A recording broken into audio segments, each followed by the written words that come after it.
All right, and welcome everybody. I'm your host Todd Thomas, and welcome to episode 5 of the second season of the Integrity Racing Show. A lot of breakdown for you tonight. Should be an excellent show. We got a couple of really interesting announcements about some league sponsorships and some broadcast materials that you're going to want to stick around for. We're going to break down the race at Dover. Some interesting announcements are going to come from there. And then a few Integrity Racing League members were able to meet up this past weekend at the racetrack, the real life racetrack. Those exist at Dover. And Jacob was able to attend that, and he'll let us know how that went. But first of all, we've got a new guest here with us this week. Joshua Buckley is an admin in the Integrity Racing League Truck Series, the All-In Truck Series, and Josh was able to join us tonight. Josh, Jacob tells me you stem all the way back from the Fine Line days, so that's going back a pretty good ways. Tell us how you got involved in sim racing and how you kind of found your way into the Integrity Racing League Truck Series. Well, it was just always a big fan of racing, and I'd buy every racing video game known to man. And just after a while, people going, "Hey, try iRacing, try iRacing." So I finally did, and I've been here ever since, and don't really plan on doing anything else forward other than that. So, but yeah, I've been around for a long time. Raced with Jacob and a few other members here for back in the Fine Line days a long time ago. Had a lot of fun with it, and excited to be able to help out with the admin team for the All-In Truck Series. So. All right, and since you are a new admin to the league and you are not able to race with us on Mondays, you're only on the Tuesday nights. Tell us kind of what your role is on a Tuesday night truck series and what your thoughts are on the season so far in the All-In Truck Series on Tuesday nights. The biggest thing about it is just having a lot of fun. It's meant to be more laid back from the Monday Night Cup Series for you guys, and just good respectful racing from everyone. It's good hard racing. The guys, the races have been great. I've been having a lot of fun with them, and it's really nice to get to race around a lot of people I used to race around in the old days again. So I'm having a lot of fun. It's been good so far. All right, and since we do have an admin with us, I always kind of like to pick the admin's brains a lot, and this is going to come into play here in just a few minutes. A lot of different incidents that happen at Dover that Jacob will have to talk to us about.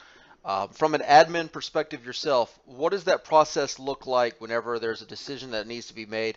I guess some questions might be made since you're an admin for the Truck Series. Do you get involved in the Cup Series as well? And what does that process kind of look like for you? I'm involved in the process for the Cup Series. Basically, it's just any appeals that come over, any thoughts on rule changes, anything that might need to be brought up or addressed. It goes through all the admins. We all give our advice, and this is what we think might do better, or this is how we do, or with the appeal process, it's just giving our voice and how we felt. That this person was in the wrong, or that person was in the wrong, or it was netcode. And it just brings to the ultimate decision for everything. So I like being a part of it. I have a lot of fun, and I respect the fact that Jacob allows me to have a part in it. So. Well, awesome. It's great to have Josh here. We'll talk to him throughout the show about some different things. We didn't race in the Truck Series this week, obviously, so his main forte was off this week, and looking forward to going to Gateway on next Tuesday night. But let's go ahead and talk about the race that was last night at Dover. Great race, only 6 cautions. But from an admin perspective, it sounds like they were pretty busy. I was able to get a little bit of information before the show. So, Jacob, talk to us a little bit about some of the things that went on at Dover from an admin perspective that needed you to look into. Yeah, there were a few different things we looked at last, between earlier today and last night. One of them, we had a couple lane change violations during the course of the event Monday night. Overall, the racing itself was really good. I think everybody enjoyed racing at Dover. Had a lot of green flag runs, green flag pit stops that played a part in how the finish went. But we did have a couple lane change violations that we needed to address. And basically how that works is, if you have a lane change violation during the course of the event, whether you're the first place car or last place car, you go back, you basically get EOL to the end of the lap you're on. And the cases we had to Monday night, there was a couple who, well, they all ended up going back to, I believe it was 17th or something like that. Um, the difference between the two, one was two of them were in the pack, and one was with the leader who got a jump. And technically, they had room to move to the outside, but the letter of the law, so to speak, says that you must maintain your lane up until the start finish line, and we chose to stick with that. So as far as that's concerned, you have Brandon Six and Jason Miller, um, who I believe both finished in the top 10, had points deductions to the end of the lead lap. And then you had Christian, in his case, would have a points deduction um, to the end, but he also, the difference is that basically it's almost like an encumbered win, if you will, and I use that term loosely, to where nobody is declared the winner, and saying that, since Christian had a penalty, he's technically not the winner, but neither Adam doesn't get credit for any playoff points or anything like that since he finished in second. So just a little clarity that goes on there with that to kind of understand it. And those are the main things from Dover. But overall, I think the racing from there was really good. It's more of what we expect to see, because Dover's not the easiest track in the world to run on. And hopefully more of that type of racing with the longer green flag runs will happen in the future. All right, and so that kind of wraps up the penalties from Dover. We had 3 drivers that were penalized for an illegal lane change. All 3 of those drivers go back to the tail end of the lead lap, and then Christian's win essentially becomes encumbered. He's still the winner, but he doesn't get it. Well, he actually drops all the way back. But there's nobody that gets playoff points for the regular season. And since we do have Jacob and Josh here as admins, one thing we wanted to do was maybe break this down for you and actually show you what this actually looks like and what the admins are looking for so that you can kind of prevent this in the future. So we actually have the replay from the 79's restart. That's Christian Schallner last night. So let's go ahead and look into the restart last night. The 79 car here is your leader coming to the restart at the green flag. And Jacob, if you'll, as I play this along, if you'll kind of talk us through what you as an admin are looking at and why you deem this a lane change, even though the 79 is the leader. Sure. So as you can see, the pace car is currently off, so that he has the control of the race as soon as that pace car moves. But as you can also see, once he starts accelerating, he moves to the outside line well before the start finish line, which you can see we're coming up on now. He just crosses it there.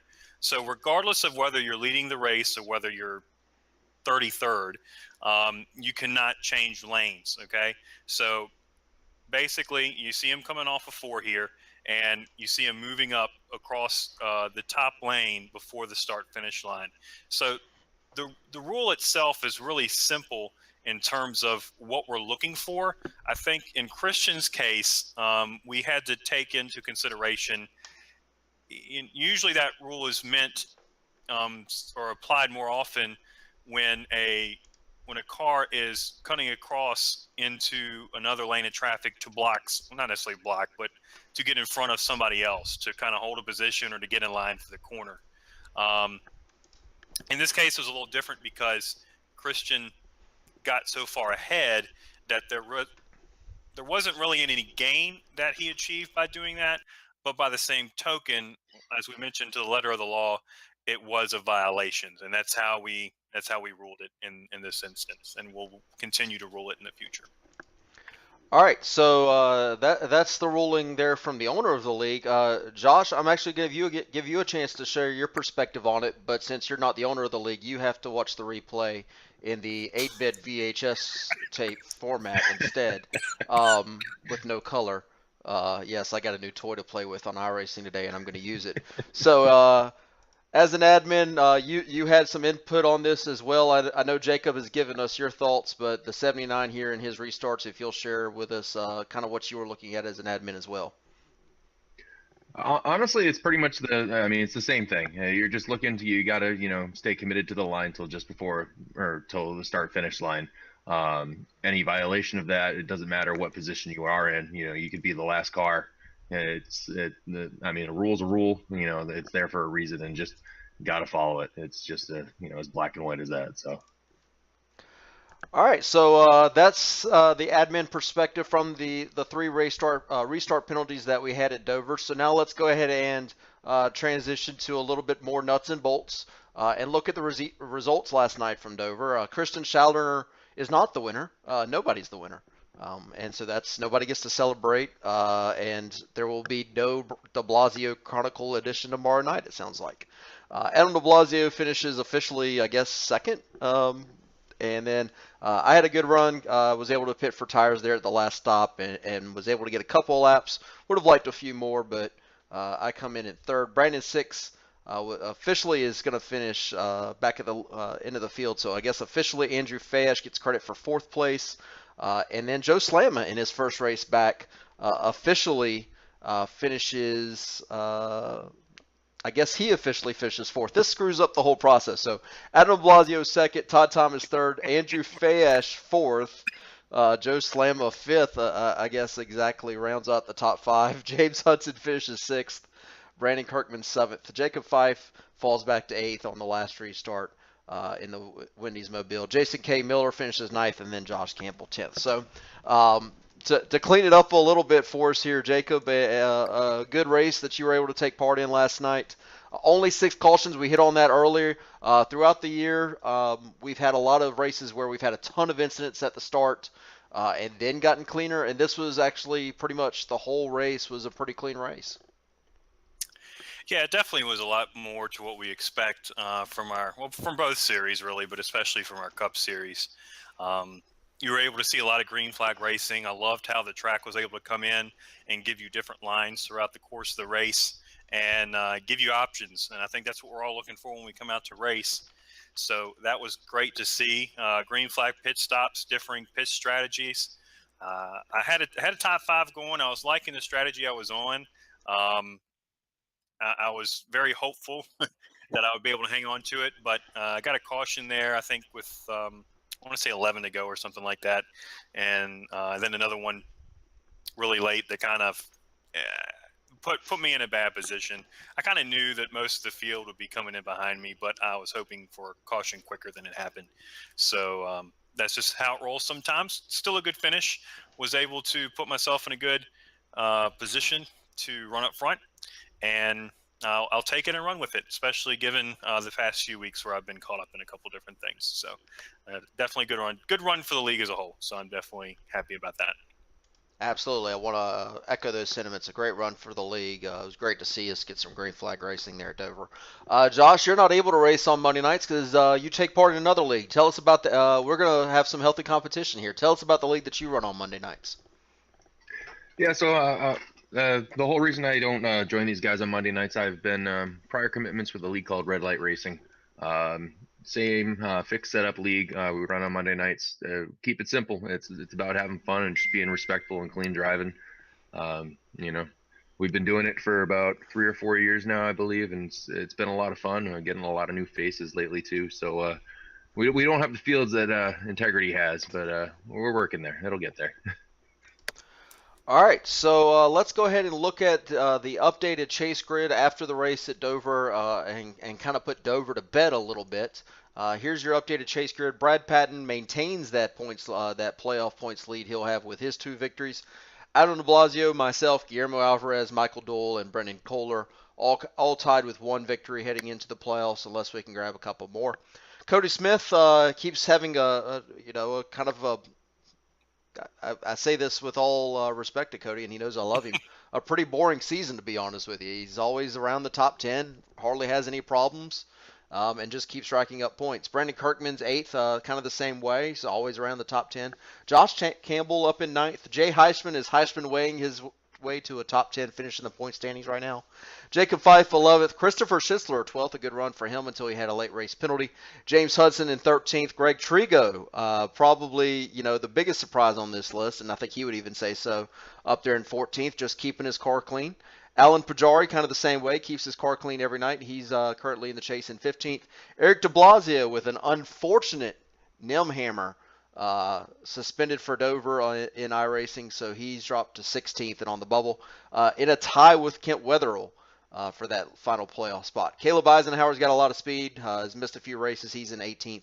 William Dunn's missed a few and has had some problems as well in 19th, and Nick Terbuch rounds out the bottom four. So it sounds like every week we talk about this, Jacob, a lot of smooth, consistent drivers up at the top, but some really fast guys that are on the outside looking in again.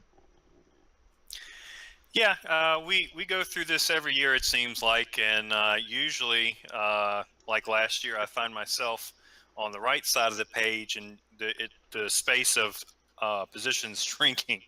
But it's going to be a really good battle as we get closer to Richmond to see how things turn out.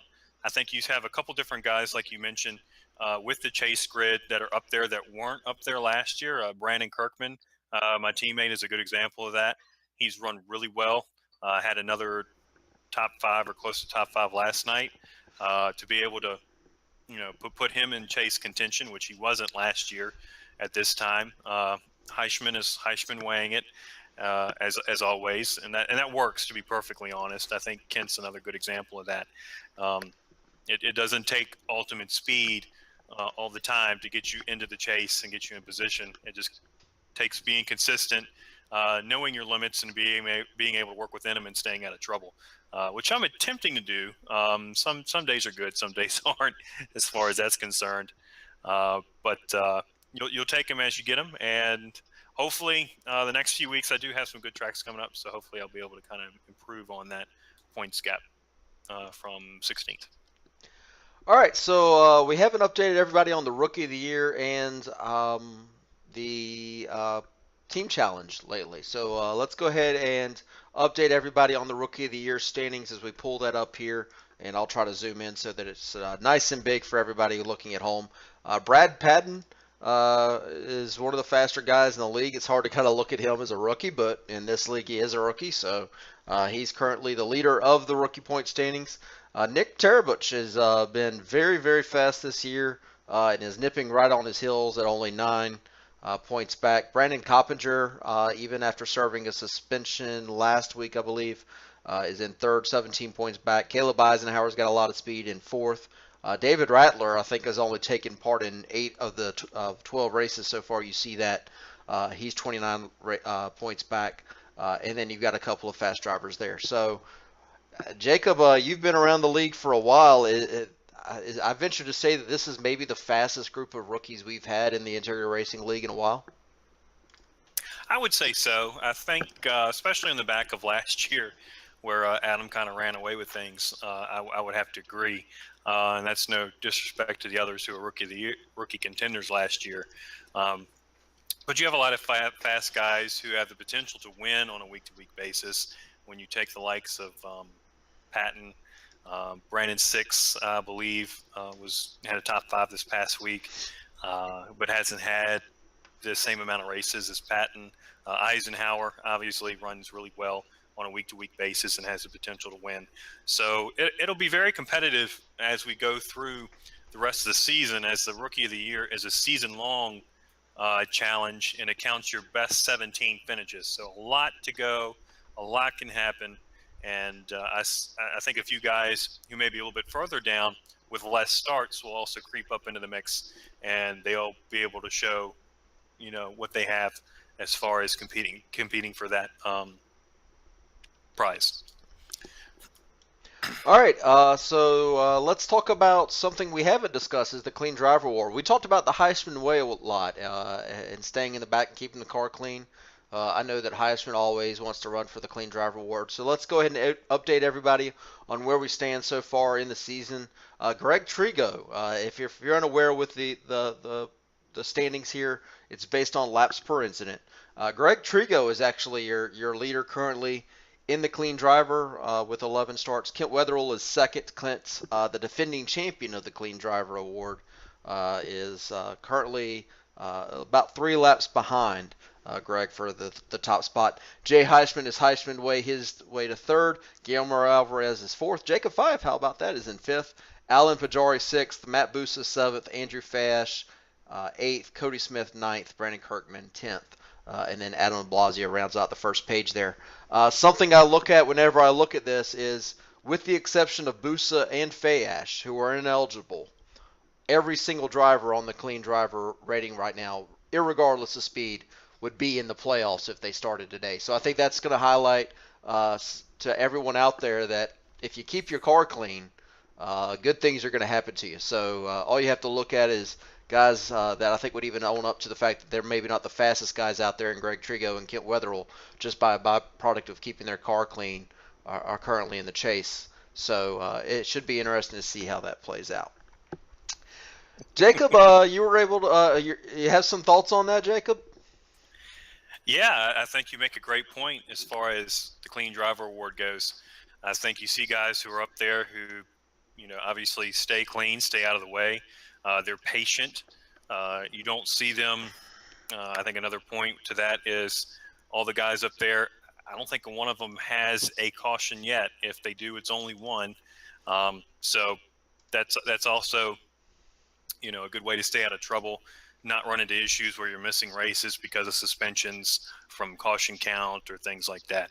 So it's definitely, that's going to be a close race as well, because you have some good guys in there who know how to keep out of trouble, and they also know how to run well. So that helps as well. So definitely, Kent has some company in defending his title this year. He was far and away the best or the cleanest driver last year, but I think he has some competition.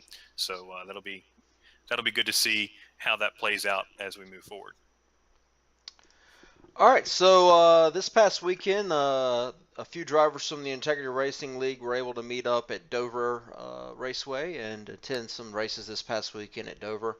Unfortunately, I wasn't able to make the trip this year like I was last year, but Jacob was there. Jacob, kind of give us a roundup of what the weekend was like, and tell us how you enjoyed your weekend at Dover. It was great. I really enjoyed it. We had a lot of guys who were able to show up and meet for the first time. We met the de Blasios, which was very good. It was good to hang out with them a little bit. Obviously, Greg Trago and Jay and Chris are able to, or live in the area. They all live close to each other. So stay at Hotel Schitzler for the weekend and enjoy his company along with his family, who are gracious enough to have me. And the de Blasios stayed with Jay and got free golf balls, and then had to go probably pick them, and or kept them going. But we went to all three races over the weekend, had a good time, and were able to see some good racing really each day, and just able to spend time with each other. Sunday, we were lucky enough to catch up with Nick Tarabuck on Sunday and meet with him for the first time, which is cool. I always enjoy seeing and meeting new members. Last year, we were able to meet. I was able to meet Colton Lands and Matt Bontempi and Andrew Fayash. I'm sure I'm leaving somebody out, but it was so it's me. good to meet you got to people. meet me, Jacob. Yeah, well, we just take you for granted. But no, it's always good to meet new people. I think I've gotten to the point now where I've probably met about 20 or 25 of you now, and it's always a joy to do that. More than likely, because we have a good group of people in the area, our official IRL meetup will probably be back at Dover, just the way my calendar works out for me to be there, because I will probably be out of town at the other race I would like to do. But it'll probably be there, and I believe it's September or early October, one of the two. So kind of look forward to details for that, because I'd like to get a lot of people to come to show up. We'll have some different things planned over the course of the weekend for you to be a part of. So look out for that. And like I said, we all had a great time. It's great meeting people and getting to have fun. The funnest part that maybe not everybody was there for, but you can get a good laugh at me over anyway, is Chris and I usually take a trip out to the golf course, and somehow I managed to tee off from one of the holes and whack it off a tree and hit a movie theater. So if you can manage that when you go play golf, and I'm actually a halfway decent golfer, so that's slightly embarrassing and slightly hilarious all at the same time. But yeah, if you have the chance to come out and meet us, that would be great. And it's a lot of fun, and hopefully we'll be able to see a lot of you out here in a few months. All right, and with unfortunately the loss of Daryl as our league broadcaster, we've been looking for a new broadcast partner for the remainder of the 2017 season, and maybe some new sponsorships as well. So Jacob, you told me earlier it sounds like we've got some announcements that we can make there. Yeah, I'm looking forward to it. Obviously, with Daryl having to step aside, do some personal issues and stuff that's going on, we had to go on the search for a new broadcast partner. And as of about an hour, 2 hours ago, I agreed to work with Rubber Up Racing Network. I think I got that right. Basically, they do pretty much the same thing as Daryl does. You can see their YouTube page there. They do another series that's a nationwide series that they run. It has the same general graphics. They have they're going to have some promos and stuff for our sponsors that'll be coming up that they'll be able to show. They have a really good commentator that does all their commentating. So we'll be pairing up with them for the rest of the season, and hopefully as we go along, we'll do some different things with them. And I'm hoping to, in the next few weeks, have the broadcast owner who runs that, his name's Jeff, come and join us on the show and kind of tell us a little bit about what he does. But I'm excited to announce that, and then we will be continuing broadcasting races going through the rest of this season. And I look forward to working with Jeff as we round out the season. So we'll be able to broadcast not only the rest of the regular season, but the Integrity Racing League's chase for the championship as we make our way to Homestead. All right, and during that, you mentioned some sponsorships that we've got coming up. Tell us a little bit about that and what drivers in the league have to look forward to. Yeah, I'm really excited about this. Obviously, Joseph Yakes has been a sponsor of ours for the past couple years. This coming weekend at Dover, he'll be sponsoring the race there, and obviously it will be broadcasted. But we'll be doing some cool little promo promo stuff would be a good way to phrase it, to go along with the race. The first thing is Monday night's race will be 87 laps, which I think most of you knew at this point if you looked at the schedule or anything like that.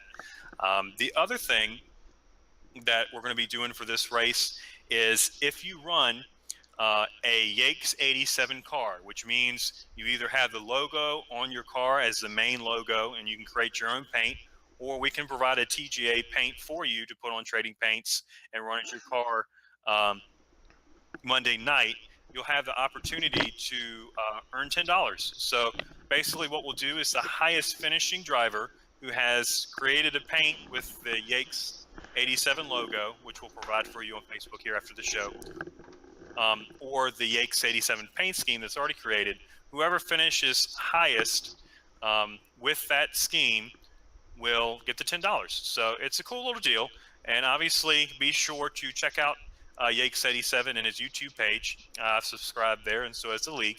And he has a lot of cool games and different things that he does on there that you'll have to check out. And just be sure to show up for the race Monday night. That's the biggest thing, to support Yakes and what he does. We certainly appreciate his participation and his willing to help us out as far as the league is concerned. So be sure to make it out Monday night. He'll also be sponsoring the other Pocono race later in the year, and I'm looking forward to that as well.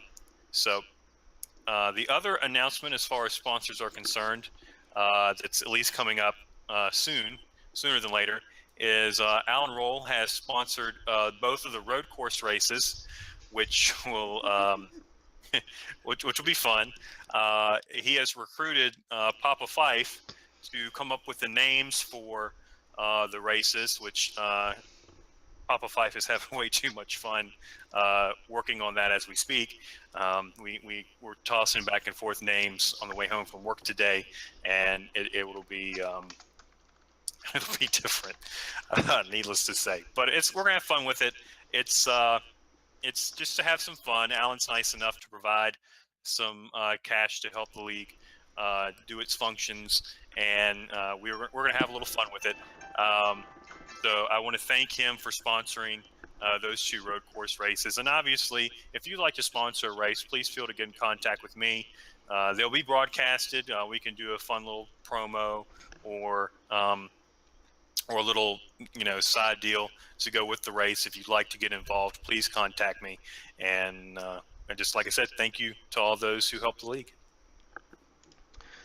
All right, and so let's start looking forward to next week. And we haven't heard from Josh in a while. Josh, next week the Truck Series goes to Gateway. Honestly, one of my favorite tracks on the service, and I wish the Truck Series would go there. The Cup Series would go there a little bit more often. But the Truck Series goes to Gateway. Tell us a little bit about what we can expect at a track like Gateway, where the 2 ends are totally different. To be honest with you, I'm still struggling to try to figure out that track. I haven't had the best of luck personally there. I'm hoping to turn it around. It's a lot of good talent we got in the league, so I'm excited. The new update as well. I haven't really been able to mess around with that new update that just came out, so I'm hoping that'll change it up a little bit, make it a little funner of a race. I'm really just looking forward to getting back to the trucks. I unfortunately had to miss it last week because of work, and we're off this week. So, but I think it's going to be a lot of good racing. It's going to be a lot of the same, just clean, hard racing from everybody. And it's a short track, so you can never know at the same time. All right, and Jacob, you told us a little bit about the sponsorship for the next week at Pocono and the EX87 race at Pocono. But we head to Pocono, the Tricky Triangle, for 87 laps. We haven't done a lot of laps on the new build, but there's always the debate about whether to shift or not. So it's one of the more interesting tracks that we go to each season. What are you looking forward to this coming Monday night? Not yelling at Ward this year. No, I'm kidding. That's more making fun of myself than anyone else. But no, I'm looking for the track. I usually run well there. It's a fun track to race. It's definitely different from any track that we go to during the course of the year, and you'll have a lot of competitive guys there who'll be racing. If I read the release notes correct from today, it looks like they changed the dynamic track around a little bit, so it will be a different deal to kind of face and a different challenge that we'll have to get into during the race and see how that works. So, we're looking forward to it. Monday night should be fun, and I'm looking forward to, working with the sponsorship and see who comes out with their Yakes 87 paint schemes for Monday night. All right, so that's going to wrap up a pretty lengthy and pretty intricate Integrity Racing show for you tonight. Hope you enjoyed it.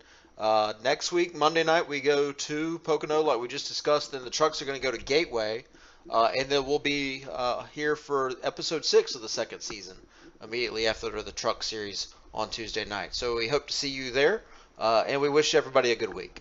Good night, everybody.